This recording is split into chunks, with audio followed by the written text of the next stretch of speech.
Mukhang merong paniniguro si Counsel ni dating Pangulong umaasa na mababalik, maaaring dalhin sa Pilipinas kapag nabigyan ng hiling na interim release. Umaasa ang lead counsel ni dating Pangulong Rodrigo Roa Duterte na si Attorney Nicholas Capman. Wait lang, kailan ba to? Baka naman one day ago lang to mga kaklear. O July 3, bago, okay. Na maaring dalhin sa Pilipinas si Duterte. Ito'y kung papaboran ng International Criminal Court ang apela nilang interim release para sa dating Pangulo. Maaari niyang magsilbing host country ang mga bansang hindi miyembro ng ICC, kabilang na ang Pilipinas, basta't may sapat na kasunduan. Positibo naman ang kampo ni dating... Mga clear, nadinig niyo ba alam ko napakinggan niyo na to eh. Kaya lang pakinggan natin Pinanood ko na sa inyo to. Di ba sabi niya pwedeng sa Pilipinas daw. Paano tong opinion ni Ito. Okay, pakinggan natin to Okay. So sabi dito, pwede kahit sa not member. Diba? So according to him, Pangulong Duterte na agad maglalabas basta't may ICC.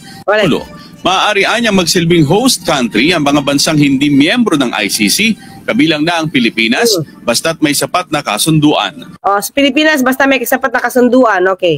Positibo naman ang kampo ni dating Pangulong Duterte na agad maglalabas ng pasya ang ICC sa request na interim release, lalo na at may edad at mga issue sa kalusugan ang dating Pangulo. Okay, kalusugan mga klip, pakinggan natin kung paano ba ititreat ni SOJ Rimulya itong pahayag na to. Pero mas nauna to mga kalir. This is 9 days ago.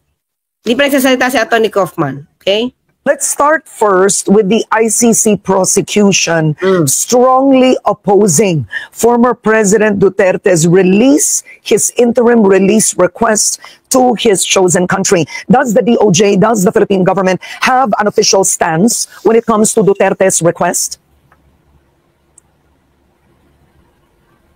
Well, we don't think that it is an appropriate request. I think that the case should be heard as well. Bagalan ko, ang bilis Hindi daw yun appropriate request. Ulit para medyo mabilis. Sorry naman. Well, we don't think that it is an appropriate request. It is not an appropriate request. So most probably, makikita nyo na if ever mag-grant ang interim release, magkakaroon kaya ng magandang kasunduan kung sa Pilipinas dadalhin. Kasi parang sigurado si Kaufman na pababalikin. Yun yung title. Ewan ko kung title lang yun nung gumawa ng video. Pero well, anyways, sabi niya kahit sa Pilipinas pwede. Pero ito kasi yung sagot ni SOJ Boying. I think that the case should be heard as soon as possible. And that there may be more harm than good that will come out of it if that request is granted by the court. O, di ba? Ibig sabihin, kung i-grant niya, ito pa. Itong si SOJ, ang issue pa lang is kung i-grant. Hindi pa yung issue kung saan dadalhin, So, according to him, kung i-grant yan, it will do more harm kung i-grant nila yung interim release. Di ba? Ma'am, tanong ko lang, kung napanood nyo po yung sa USA na 4 judges at yung isang abogado na topic ay remand or tuloy impeachment. Shinare lang po ng pinsan kong Nedels nakatira. Ay wala, hindi pa. Hanapin ko. Yung sa USA na 4 judges. Okay. Daming krimen noong panahon ni Digong. Safe na safe daw. Sabi ng mga DDS, safe nga. Si Atong ang may admission. Si Digong nasa news yan. Kinukonsinti niya si Atong ang watch new vlog ni Coach Jarrett. Sige nga, panoorin natin. Sige, after this. And the court itself knows that it took a lot to be able to bring him before the Hague, before the ICC. And it's not going to be easy to bring him back. Di ba? Tingin mo, kung magkakaroon ng interim release dito, tingin nyo, sa Pilipinas to dadalhin? Sabi nga ni Senator, ni SOJ, una, it will do harm. Pangalawa, mahirap kaya hindi nila dun. Diba? Ang hirap dalhin dun. Paano mo pa mababalik? Di ba ang hirap ibalik? Lalo na ganito yung mga supporters niya. Yun yung according to SOJ, di ba? Sige, tuloy. In case they lose possession of him or custody of him. So, I think it's Di ba kung ang Philippines may custody sa kanya, di ba?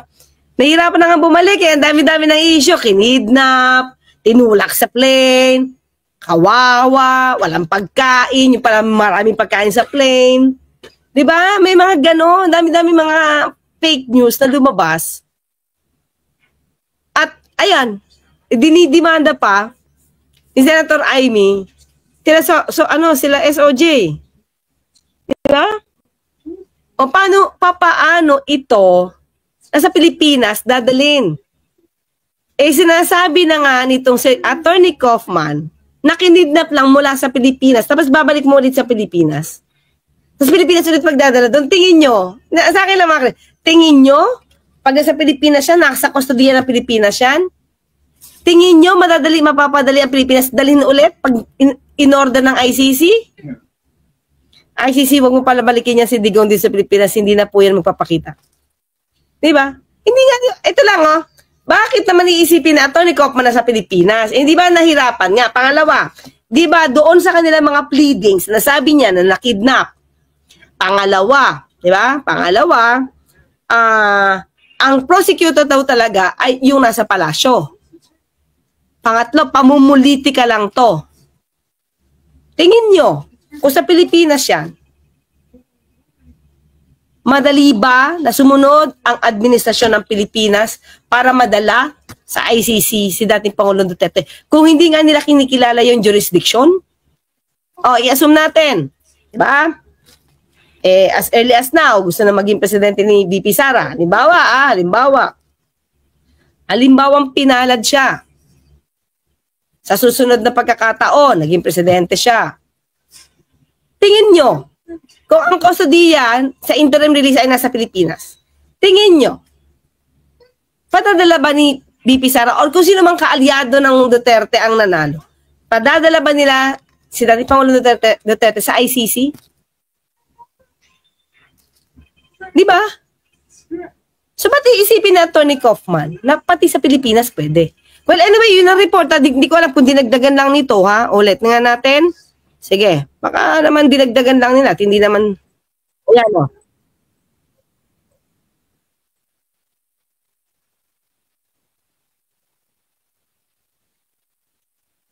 Oh, siya nga.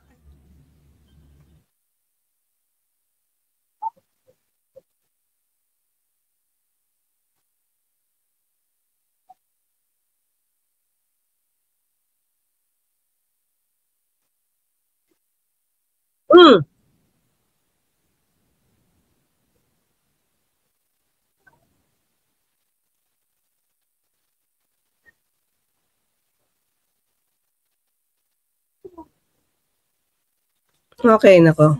May pangit na video dito. Ito, pati natin dito.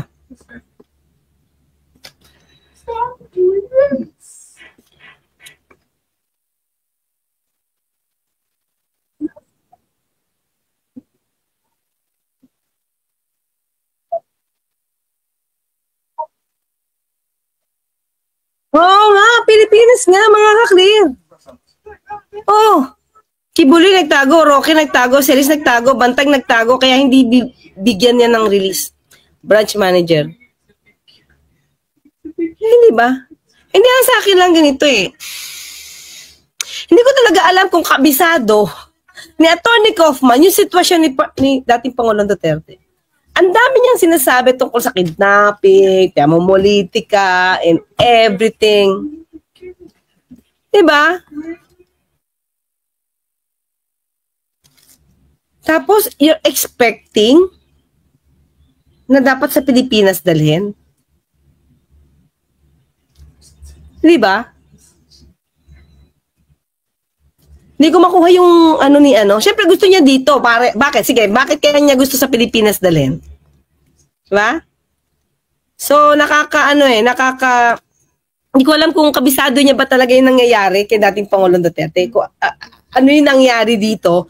Kung paano according to SOJ, nahirapan silang dalhin sa ICC. Tapos dito mo pa talaga i-request na magkaroon ng interim release? Mag-host? Kung pababalik si Rodrigo Duterte, paano na yung court hearing niya sa Netherlands?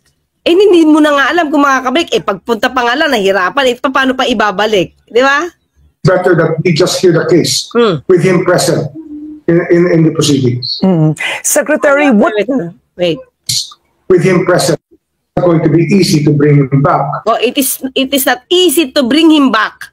Hindi pa pinag-usapan na Pilipinas ang host dito, In general to. In case they lose possession of him or custody of him. So I think it's better that we just hear the case with him present in the proceedings. Secretary, what do you believe are the risks if the court grants Duterte an interim release? Because they claim that he is at a flight risk. Because of his age, for example, he needs the necessary medical care. So there's a chosen country, but the ICC prosecution has said... Nakita nyo ang sabi ni Tony Kaufman, malamang i-grant because of his age and because of his medical needs. Okay. Would agree, but not to that country. So they have another country that's been redacted. Tignan mo kung age at medical needs, mga kakli, sige nga, hindi ko naman sinasabing pangit ang mga medical care dito or health care ng Pilipinas. Hindi ko nasabi yan. Pero, kung sa kakumpletuhan lang din, mga kaklir, di ba? Nandun ka na Kompleto na dun. Di ba sabi nga nung, may nakausap ako, anak niya, doktor sa Netherlands. Ang galing, maganda daw ang healthcare. Sino nga? Si Ronald Llamas. Yan. Si Senator Ronald Llamas. Anak niya, taga Netherlands, doktora. Talaga doon, maganda ang healthcare. So, ba't mo pa ipipilit sa Pilipinas kung healthcare lang din ang pag-uusapan natin? Di ba?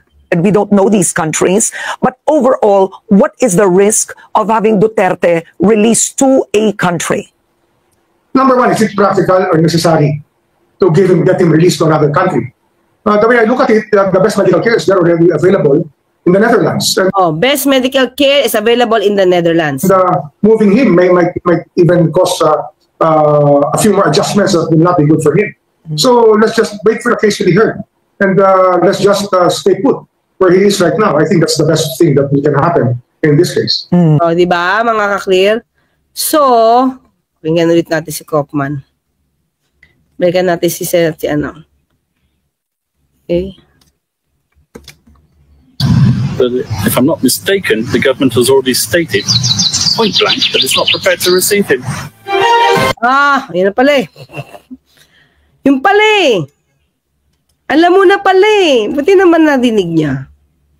Diba? Let's be practical. Alam mo naman yung naging karanasan at nga, dinidemanda pa nga ito sila. Diba? Dinidemanda pa nga itong sila SOG. Ano ini-expect, diba? Naktete. Diba? Ano ini-expect? So, anyway, mga clear. So, ito. Sige. Ito yung isa, mga clear, hindi ko mahanap. Yung sasabi nyo kay Amy Marcos, nakita ko na, pero hindi ko makita yung timeline.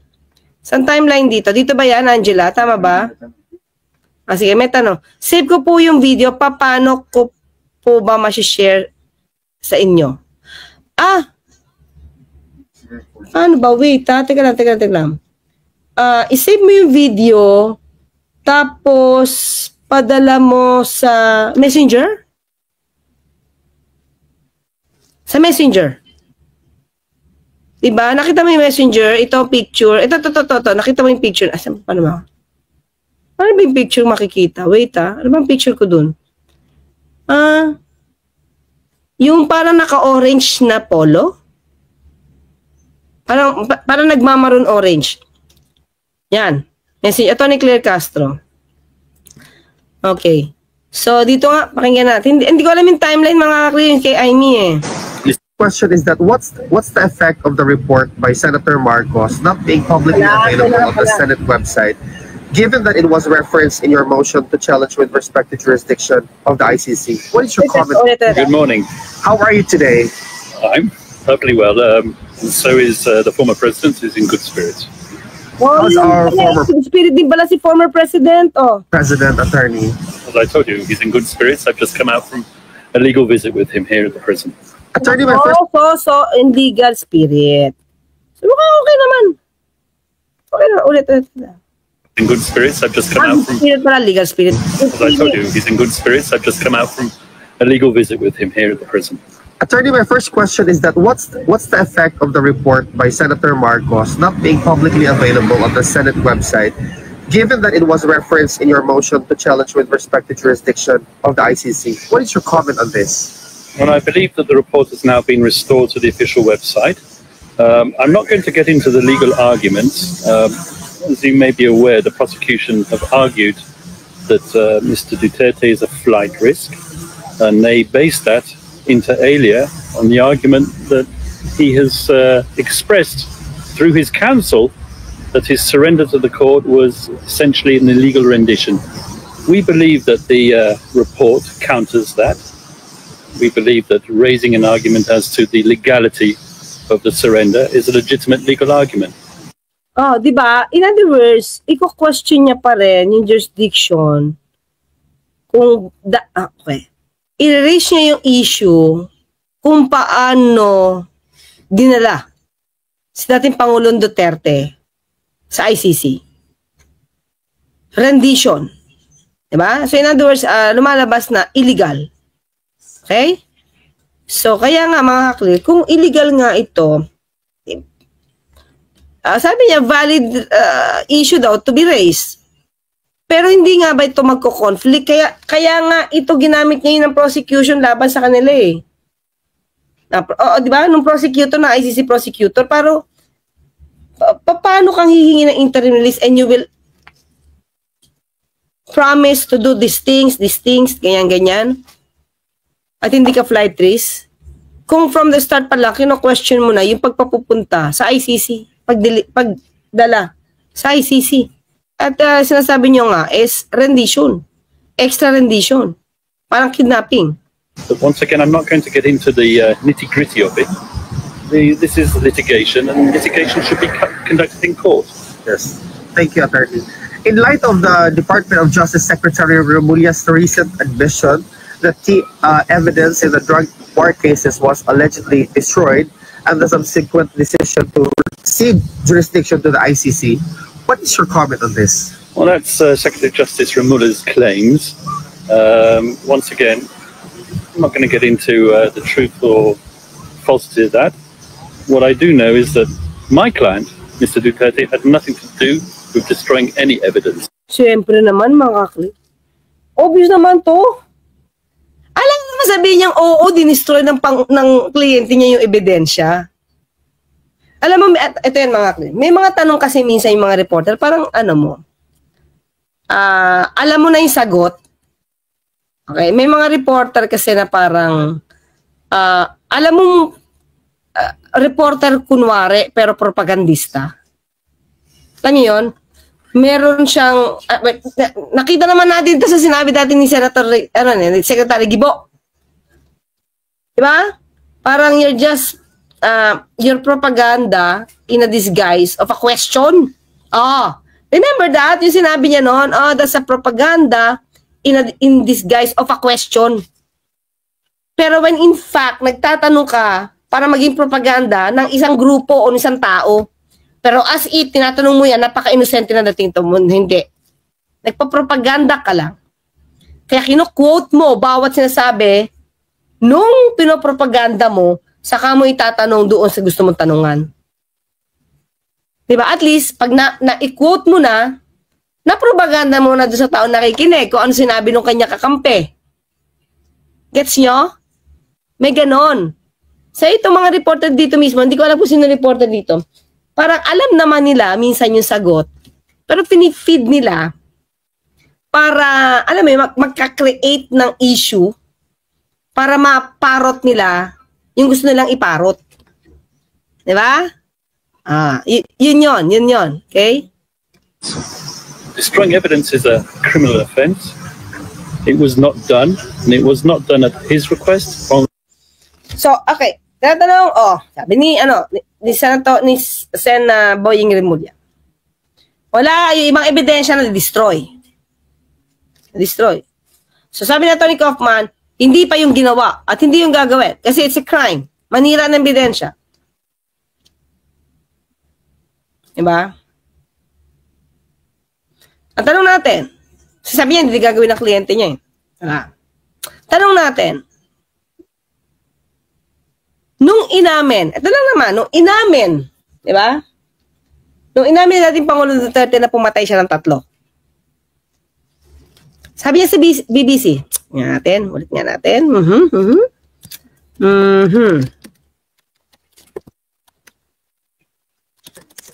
Saan dito pa? Saan dito pa? Wait Saan dito pa? Ito. Pakita ko lang pakita ko lang.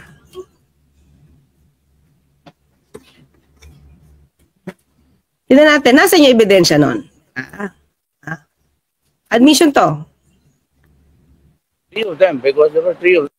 I killed about 3 of them, because there were 3 of them. I didn't really know how many bullets from my gun went to inside their bodies, but it happened. And I said I cannot lie about it because, but if it means killing people kneeling down with their hands tied at the back, that's all bullshit. Okay, so inamin niya may pinatay siya. Do you think that makes you fit for the job of the president? Anyway, basta inamin niya. Inamin niya ito mga clear. Unless sinungaling siya. So inamin niya to. So ang tanong, dito nga natin para alam yung title. Yan, title. Nasaan ang ebidensya niyan? Tinago niya ba ebidensya? Saan niya tinago? Diba? Peperan lang ni Kaufman si Digong, sige lang Kaufman, paikutin mo sila para magka-pera sila. Diba? Natanong ko lang, diba? Umamin siya ng pumatay. Hindi naman sa kanya yun, hindi siya under duress dito. Diba? Voluntary niya inamin. So, nasa yung 3 body? Yun lang. So, tanong natin, alam ba ito ni Kaufman? Mahilig ng bayad kay Kaufman, mahal ng bayad kay Kaufman, tapos iyan lang ang nadideliver niya. Kaya siguro, sabi ni Digong, need daw ni Sara ayusin ang kaso ni Digong. Diba? Hindi, ito tanong lang naman to Marami pa siya inamin. Diba? So, nasaan na yun? So, anyway, syempre, ang sasabihin niya dito, walang ginagawa ang kanyang kliyente paninira. Pero isa-segue ko lang mga clear, hindi ba sinabi din ni General Torre na kaya niya na-relieve yung ibang mga pulis sa Davao City? Kasi dinodoktor record ng police blotter. Diba? Behalf of him. Let me make that very clear. Sir, Attorney, given that claim no available evidence exists and it is allegedly destroyed, to prosecute former President Duterte domestically, what evidence will the ICC rely on to pursue the case? That's Mga kaklit, mo tanong, di ba? Kung wala na siyang ebidensya, na-destroy na, paano parang magpapatuloy yung sa ICC? Mga kaklit, ang daming witness dyan, di ba? Nandiyan na si okay?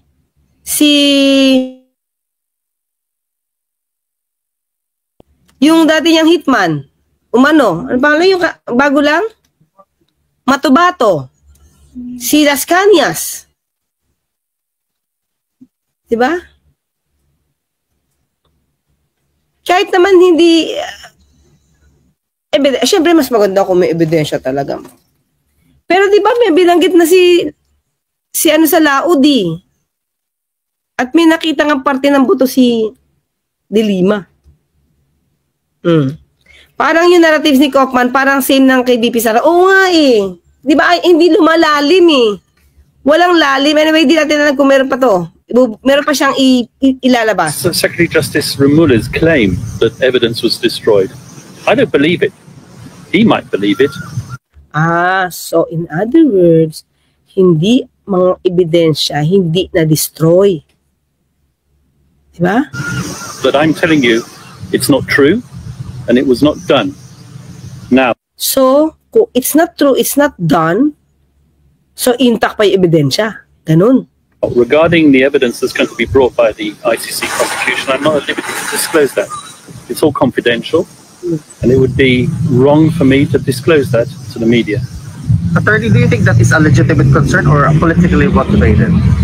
Bakit na naman naging politically motivated? At least sasabi ko sa yung mga question, mga kaklir. Gagawa na senaryo. Samantalang may criminal case talaga existing, ipapasok pa rin yung politically motivated. Nakita niyo kung paano yung propagandista disguising as a legitimate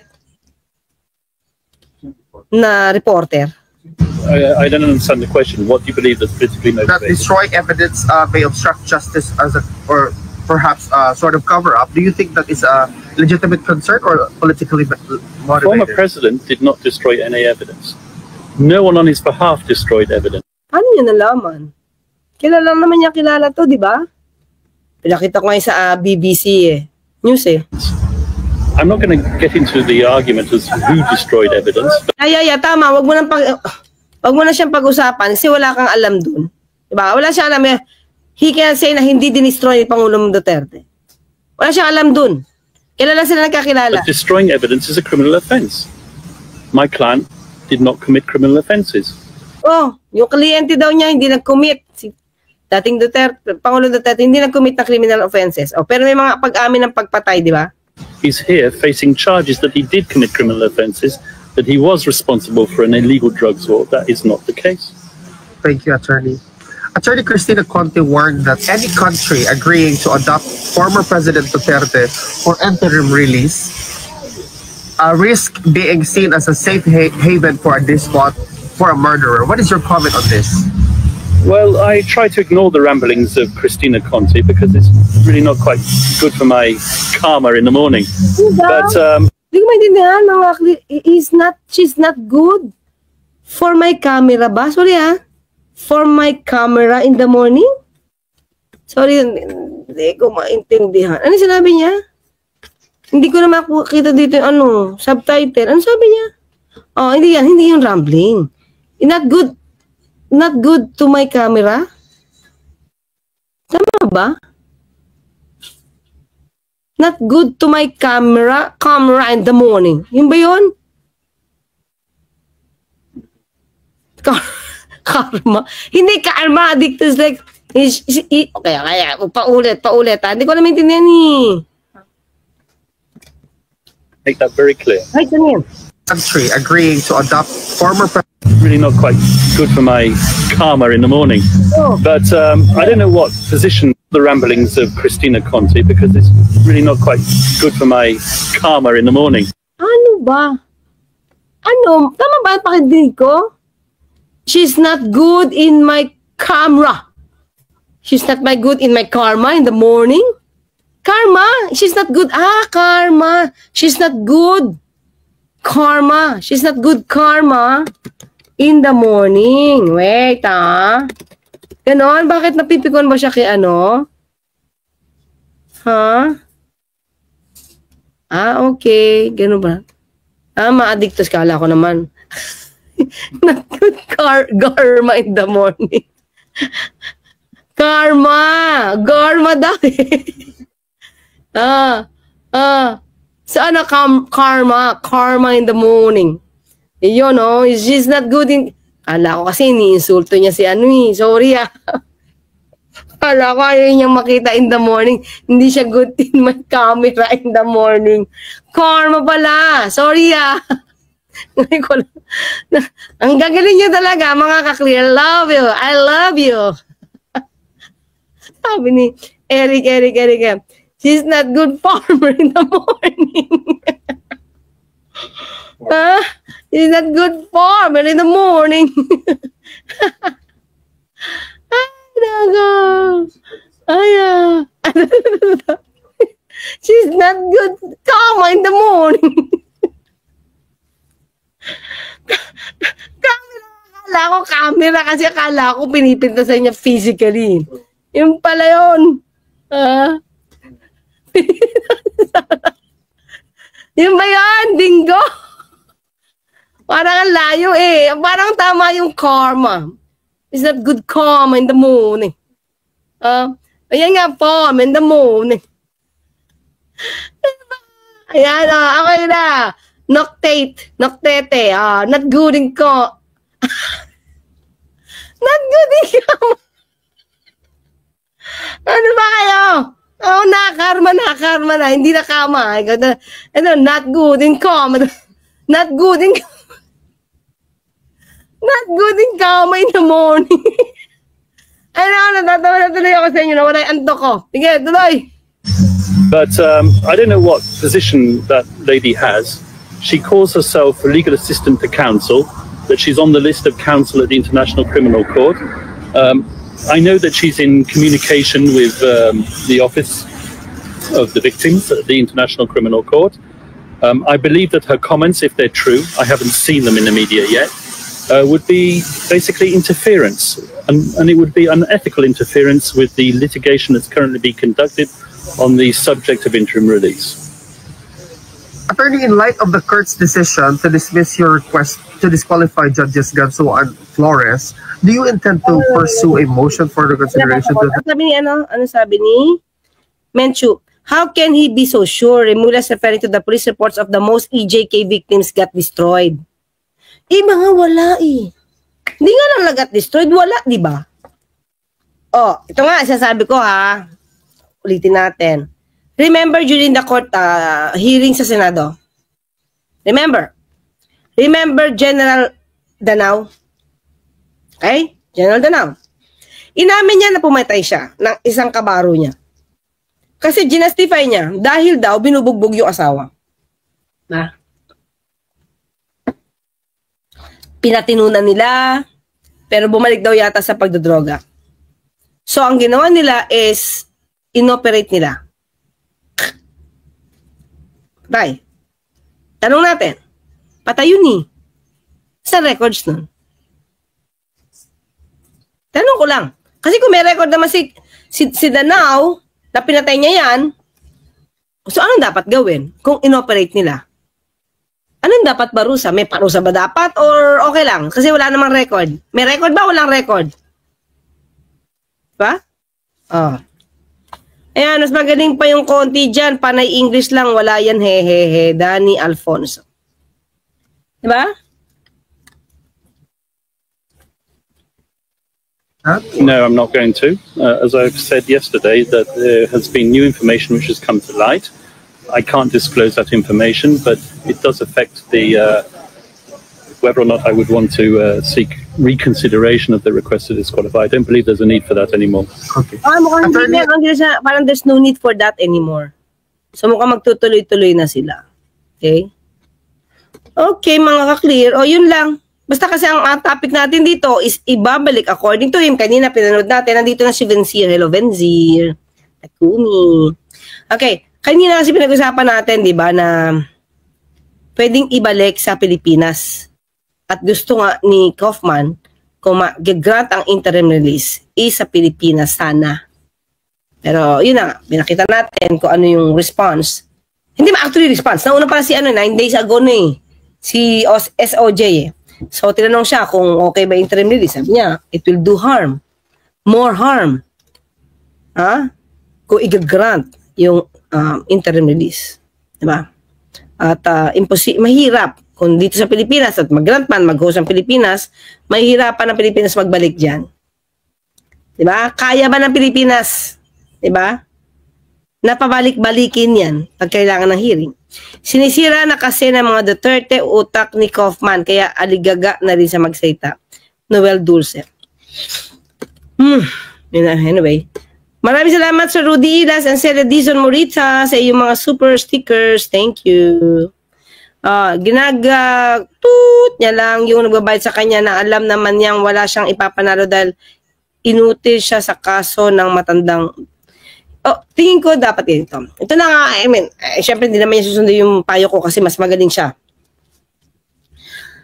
Tingin ko, stick siya sa kwento ng EJK. Hanap siya ng pinakamagandang depensa doon. Diba? Pero syempre hindi ko sabihin. Confidential yun. Okay? So ano man yung naisip ko, syempre hindi ko sabihin dito. Diba? Marami naman sila magaling na abogado dyan. Tapos, wag niya masyadong gamitin. For me lang wag niya masyadong gamitin yung mga about sa rendition, daw, about sa kidnapping. Kasi may valid warrant of arrest kasi na in-issue. Diba? In-issue yung ICC. So, paano gagawin ng Pilipinas kung may valid warrant of arrest? Dapat ba hindi i-surrender? Diba? Nakaso ano to? Calmer po. Ganyan po ang British. Calmer. Ano? Good calmer. Calmer. In the morning. Wait. Ibig sabihin po, puro sat-sat daw. Sa Tony Conti. Ganyan yung mga boss ko po, pinapaulit ko minsan na sasabi, yun pala yun. She's not good calmer. Calmer in the morning. Yun. Okay, ito She's not good calmer in the morning. Yun, di ba? Ganun. Ibig sabihin daw, sat-sat lang ng sat-sat. Di daw marunong magkama si Conti in the morning. Sorry po, Atty. Kaufman, di namin naintindihan yung accent. Accent. Sorry po. At least may mga dito. Thank you, Ana. Sa iyong pagpapaliwanag. Diba? Alam mo, meron din akong kakilala, sabi nga ito. Magaling siya. Kaya syempre, minsan, di ba, iba yung pag-pronounce natin eh. Siyempre, siguro yung pag-pronounce natin, hindi rin maganda sa kanilang pandinig, di ba? May sinabi siya, process. Sabi, process. Basta process. Process pala yun, process. So, yun actually sa tiga UK din siya. Yun lang yung hindi ko naintindihan, yung salitang process. Brit, idiom ba yan? Tanong natin kay Ana. Ana, yung ba ibig sabihin yun? Idiom ba yun? Idiom. Brit. Calmer. In the morning. Hello, Aladin Santos, Mangoryo. Salamat sa iyo, Mangoryo. Elsie De Leon, Mix USA. Bapo ako. Reynan de Luna. You will pay to God because God's rule and law He will use and prevail. Yep. Juliana Cruz Kaufman, instead of studying your client's case so you can defend him with utmost brilliancy, here you are doing yadi like Roque who always liked the limelight. Siguro hinarang. I mean, well, Pang-Pilipinas. Yung tanong Pang-Pilipinas. Pang-propaganda. Ikaw nga na nanonood ngayon. Ano yung opinion mo sa bidyong ito? Ano yung masasabi mo patungkol sa pinanood mo ngayon? I-comment mo dito sa baba ng video na ito. At syempre, huwag mong kalimutan i-share at i-like para naman nang sa ganun makita rin ng iba nating mga kababayan. At huwag mo rin kalimutan mag-subscribe sa channel na ito. Salamat!